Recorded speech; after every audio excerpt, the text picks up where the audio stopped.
جو بغیر کسی سند کی جو ان کے پاس آئی ہو اللہ کی آیتوں میں جھگڑتے ہیں۔ اللہ کے نزدیک اور مومنوں کے نزدیک یہ تو بہت بڑی ناراضگی کی چیز ہے۔ اللہ تعالیٰ اسی طرح ہر ایک مغرور سرکش کے دل پر مہر کر دیتا ہے۔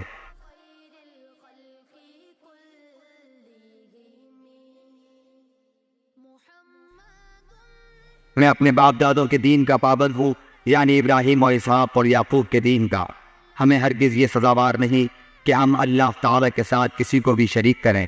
ہم پر اور تمام اور لوگوں پر اللہ تعالیٰ کا یہ خاص فضل ہے، لیکن اکثر لوگ ناشکری کرتے ہیں۔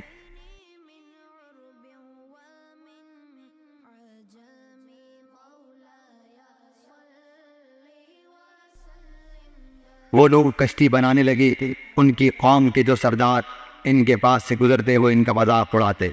وہ کہتے اگر تم ہمارا مذاق اڑاتے ہو تو ہم بھی تم پر ایک دن ہنسیں گے جیسے تم ہم پر ہنستے ہو۔